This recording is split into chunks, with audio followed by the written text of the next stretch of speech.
क्या ये संभव है कि कल की किसी बहुत ही महत्वपूर्ण मीटिंग का नतीजा या फिर किसी उलझे हुए रिश्ते का भविष्य आज सुबह बिस्तर से जमीन पर रखे गए पहले कदम से ही तय हो गया हो? ये बहुत ही दिलचस्प सवाल है। राइट। मतलब अक्सर जब दिन बहुत अच्छा गुजरता है ना, और हर काम बिना किसी रुकावट के पूरे हो जाते हैं, तो इंसान इसे बस अच्छी किस्मत मान लेता है। बिल्कुल, लोग कहते हैं कि आज तो दिन ही अच्छा है। हाँ, और जब हर काम बिगड़ने लगता है तो उसे बुरा दिन कह दिया जाता है। लेकिन आज जिन स्रोत सामग्रियों पर हम इस गहन चर्चा में बात कर रहे हैं, वे एक बहुत ही अलग और मतलब एक चौंकाने वाला दावा करती हैं। और वो दावा ये है कि इंसान की किस्मत, स्वास्थ्य और यहाँ तक कि उसके सामाजिक संबंधों का नियंत्रण किसी अदृश्य शक्ति के पास नहीं है। सही कहा। वो नियंत्रण हमारी नाक के 2 छिद्रों से भीतर जाने वाली और बाहर आने वाली हवा में छिपा है। और इसी रहस्य को डिकोड करना आज की इस गहन चर्चा का मुख्य उद्देश्य है। हमारा विषय है स्वर विज्ञान। बिल्कुल, और ये पहली बार में सुनने पर किसी रहस्यमयी जादू जैसा लग सकता है, लेकिन जब हम इन प्राचीन स्रोतों का गहराई से अध्ययन करते हैं तो पता चलता है कि ये कोई चमत्कार नहीं है। ये एक बेहद सटीक और व्यवहारिक विज्ञान है, और इसकी सबसे बड़ी खासियत यह है कि इसके अभ्यास के लिए किसी को भी पहाड़ों पर जाकर तपस्या करने या भारी भरकम गणित सुलझाने की कोई जरूरत नहीं है। ना ही कोई उपवास रखने की जरूरत है। ये बहुत ही सरल है। एकदम सरल। ये केवल इस बात की जागरूकता है कि किस समय हमारी श्वास किस दिशा में और किस गति से प्रवाहित हो रही है। व्यापक संदर्भ में देखें तो स्वर का शाब्दिक अर्थ ही श्वास है। तो ये हमारे शरीर की आंतरिक लय को बाहरी दुनिया के साथ एक तरह से सिंक्रोनाइज करने का विज्ञान हुआ, राइट? हाँ, बिल्कुल यही है। तो चलिए बिल्कुल बुनियादी स्तर से इसकी शुरुआत करते हैं। जब हम श्वास की बात करते हैं तो एक सामान्य समझ ये होती है कि हम बस हवा अंदर ले रहे हैं और बाहर छोड़ रहे हैं। लेकिन स्रोत सामग्री इसके 3 अलग-अलग प्रकार बताती है। अगर हम इसे समझने के लिए एक एनालॉजी लें, जैसे कि क्या हम अपनी नाक के 2 छिद्रों को शरीर के हीटिंग और कूलिंग सिस्टम की तरह देख सकते हैं? ये बहुत ही बढ़िया उदाहरण है। जैसे HVAC सिस्टम होता है ना, बिल्कुल वैसे ही। जिस तरह हीटर और AC अलग अलग तापमान देते हैं, वैसे ही हमारे नाक के छिद्र शरीर में अलग अलग ऊर्जा का संचार करते हैं। अच्छा, तो एक नया व्यक्ति जो इस विज्ञान से बिल्कुल अपरिचित है, वो इन स्वरों को कैसे पहचानेगा? तो देखिए, स्रोत सामग्री मुख्य रूप से 3 स्वरों का वर्णन करती है। सबसे पहला है सूर्य स्वर। यह वो श्वास है जो हमारी दाहिनी नाक यानी राइट नॉस्ट्रिल से होकर बहती है। दाहिनी तरफ से? ओके। हाँ। प्राचीन विज्ञान में इसे पिंगला नाड़ी कहा गया है। इसके नाम से ही स्पष्ट है, सूर्य यानी इसकी तासीर गर्म होती है। तो ये शरीर का हीटिंग सिस्टम हुआ? बिल्कुल, ये पुरुष प्रधान है, शिव का स्वरूप मानी जाती है। जब शरीर में दाहिना स्वर सक्रिय होता है तो ये भीतर एक तीव्र ऊर्जा, शारीरिक बल और एक तरह की हीट या ऊष्मा पैदा करता है। मतलब ये शरीर को एक्टिव करने वाला गियर है। एकदम सही। और दूसरा है चंद्र स्वर, जो हमारी बाईं नाक यानी लेफ्ट नॉस्ट्रिल से चलता है। तो ये कूलिंग सिस्टम होगा? हाँ, इसे इड़ा नाड़ी कहा गया है, और ये सूर्य स्वर के बिल्कुल विपरीत है। ये स्त्री प्रधान है, शक्ति का स्वरूप है, और इसकी प्रकृति बेहद ठंडी और शांत होती है। तो जब ये बायां स्वर चलता है तो इंसान को क्या महसूस होता है? इंसान के भीतर स्थिरता, गंभीरता, शांति और विवेक जागृत होता है। ये शरीर और मन दोनों को शीतलता देता है। क्या बात है। और एक तीसरी अवस्था भी तो होती है ना? जी, उसे सुषुम्ना स्वर कहते हैं। ये वो समय होता है जब नाक के दोनों छिद्रों से श्वास एक समान गति से प्रवाहित हो रही होती है। ये एक बैलेंस की अवस्था है। लेकिन यहाँ एक बहुत ही व्यवहारिक सवाल ये उठता है कि कोई व्यक्ति ये कैसे चेक करेगा कि उसका कौन सा स्वर चल रहा है, क्योंकि नॉर्मली तो हम अपनी सांसों पर इतना ध्यान देते ही नहीं है। इसके लिए कोई जटिल टेस्ट करने की आवश्यकता नहीं है। सबसे पहला और आसान तरीका ये है कि इंसान शांत बैठे और अपनी तर्जनी उंगली यानी इंडेक्स फिंगर को नाक के ठीक नीचे रखें। बस उंगली रखकर महसूस करना है? हाँ। जब श्वास बाहर छोड़ेंगे तो उंगली पर हवा के दबाव का एहसास होगा। जिस छिद्र से हवा ज्यादा आ रही हो, वही स्वर उस समय चल रहा होता है। ये तो बहुत ही सिंपल है। और एक और बहुत ही दिलचस्प तरीका स्रोतों में सुझाया गया है, आईने वाला तरीका। नाक के नीचे एक छोटा आईना रखें और देखें कि वाष्प या भाप किस तरफ ज्यादा बन रही है। अरे वाह, अगर दोनों तरफ भाप एक समान है तो मतलब सुषुम्ना स्वर चल रहा है। बिल्कुल सही पकड़े आप। तो ये तो हुई स्वर को पहचानने की बात। लेकिन इस गहन चर्चा का सबसे दिलचस्प हिस्सा तब शुरू होता है जब हम इसे दिनचर्या में लागू करने की बात करते हैं। मैंने स्रोतों में पढ़ा कि इसकी शुरुआत सुबह आंख खुलते ही होती है। हाँ, बिस्तर पर ही। और यहीं पर मुझे एक बात बहुत ही अजीब लगी। हम आमतौर पर अलार्म बजते ही बिस्तर से कूद पड़ते हैं, लेकिन ये सामग्री कह रही है कि इंसान को सुबह उठने से पहले लूनर कैलेंडर या चंद्रमा के फेस को देखना चाहिए। सुनने में थोड़ा अजीब जरूर लगता है। मतलब कोई भी सोचेगा कि लाखों किलोमीटर दूर स्थित चंद्रमा का मेरे नाक की सांस से क्या लेना देना हो सकता है? क्या ये थोड़ा अंधविश्वास नहीं लगता? ये संदेह बहुत ही स्वाभाविक है, लेकिन ये कोई अंधविश्वास नहीं है। इसके पीछे विशुद्ध गुरुत्वाकर्षण और जीव विज्ञान काम करता है। हम जानते हैं कि चंद्रमा का गुरुत्वाकर्षण समुद्र में ज्वार भाटा ला सकता है। हाँ, टाइड्स आते हैं। तो मानव शरीर भी तो लगभग 70% जल से ही बना है। तो ये वैज्ञानिक रूप से असंभव है कि चंद्रमा हमारे शरीर के जल और वायु तत्वों को प्रभावित ना करे। ये पॉइंट तो बहुत लॉजिकल है। स्रोत सामग्री इस प्रभाव को शुक्ल पक्ष और कृष्ण पक्ष के साथ जोड़ती है। अच्छा, जो लोग इन पंचांग शब्दों से परिचित नहीं है, उनके लिए मैं बता दूं कि शुक्ल पक्ष यानी वे 15 दिन जब चंद्रमा का आकार बढ़ता है पूर्णिमा तक जी, और कृष्ण पक्ष यानी वे 15 दिन जब चंद्रमा घटता है अमावस्या तक।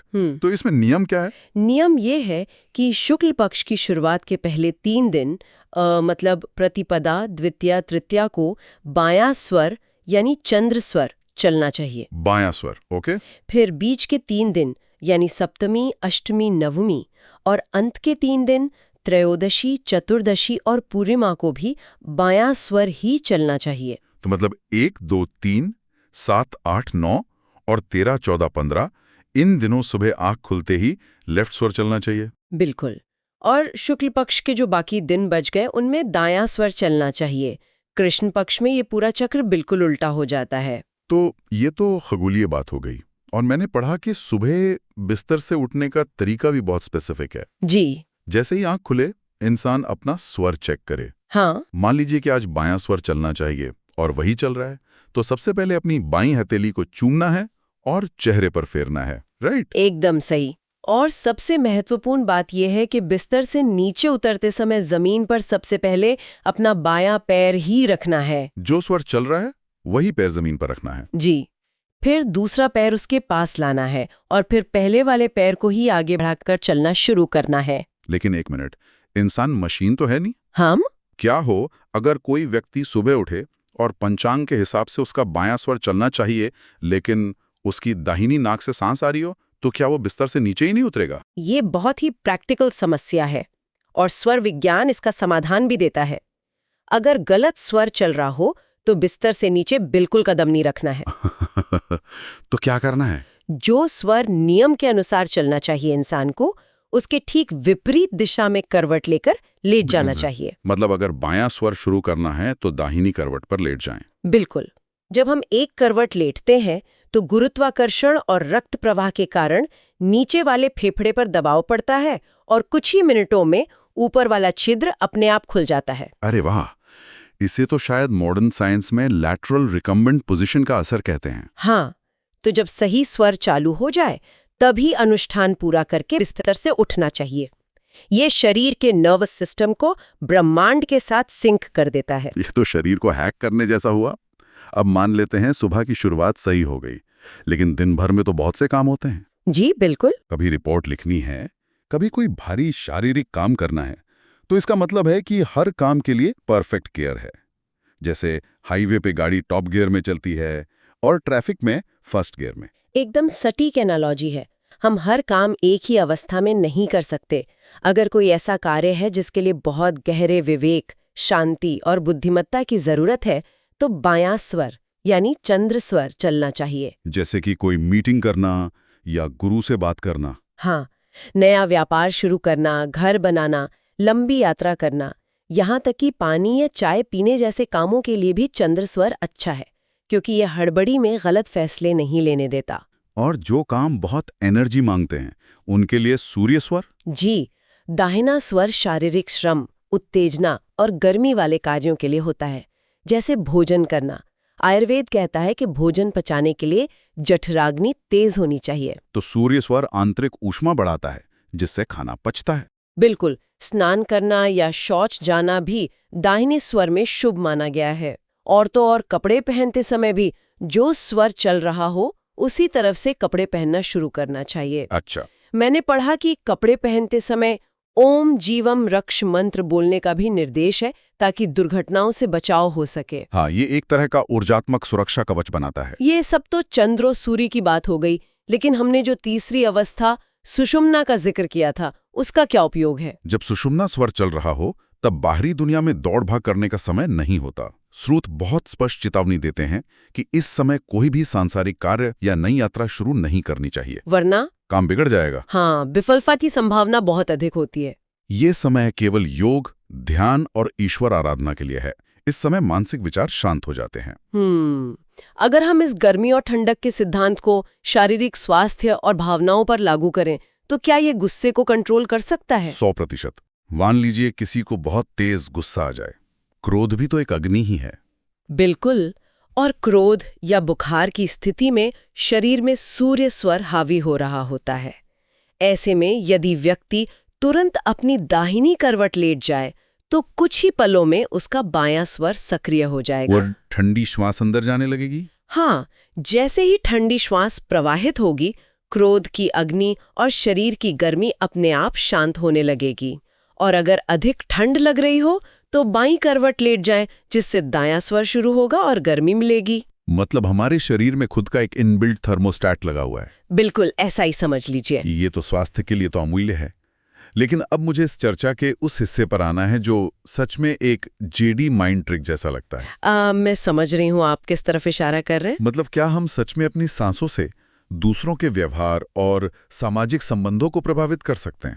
मान लीजिए मेरे ऑफिस में कोई ऐसा व्यक्ति आ रहा है जो बहुत बातें करता है और मुझे उसे जल्दी भेजना है जी, तो क्या मेरी सांसें इसमें मदद कर सकती हैं? ये काम कैसे करता है? ये सुनने में मायावी जरूर लगता है, लेकिन ये ऊर्जा के प्रक्षेपण का विज्ञान है।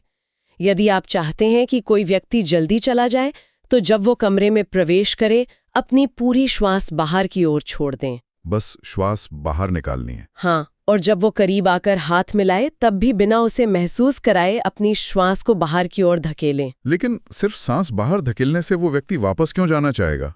क्योंकि जब श्वास बलपूर्वक बाहर छोड़ी जाती है तो उसके साथ इंसान की प्राण ऊर्जा भी बाहर की ओर एक धक्का मारती है। यह सामने वाले व्यक्ति और आपके बीच एक विकर्षण या रिपल्शन पैदा कर देती है। ओह, तो उसके अवचेतन मन को लगता है कि यहाँ उसका स्वागत नहीं है। बिल्कुल, कोई ना कोई ऐसा कारण बन जाएगा कि वो खुद ही असहज महसूस करेगा और जल्दी वहां से चला जाएगा। क्या बात है।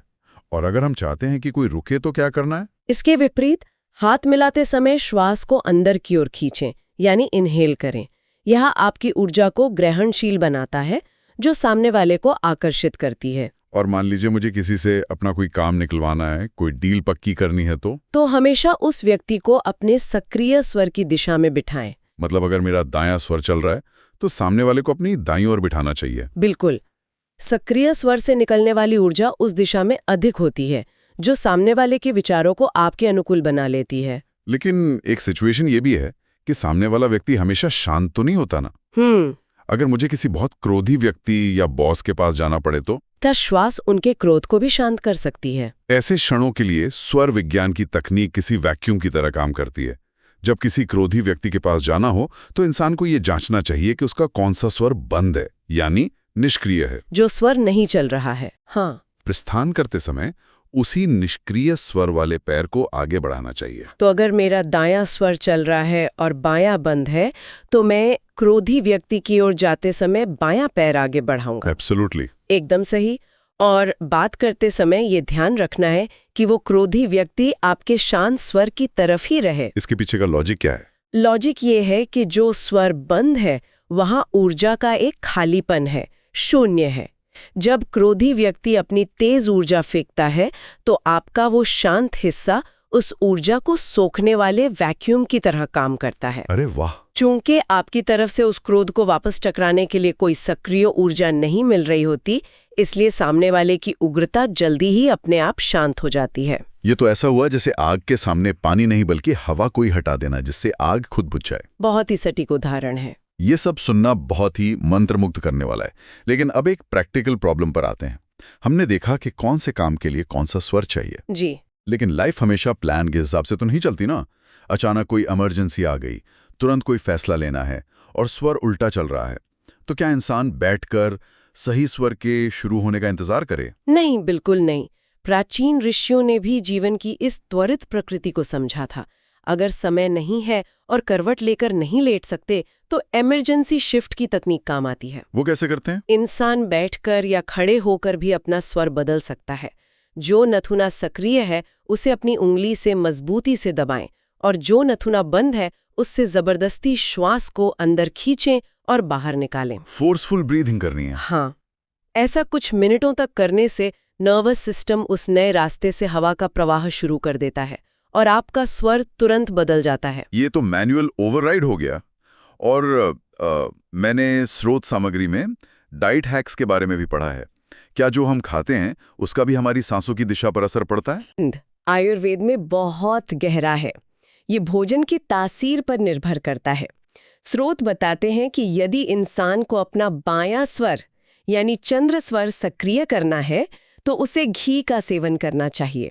घी से बायां स्वर चलता है? जी, क्योंकि घी स्निग्ध और शीतल प्रकृति का होता है जो चंद्र स्वर को खोलता है।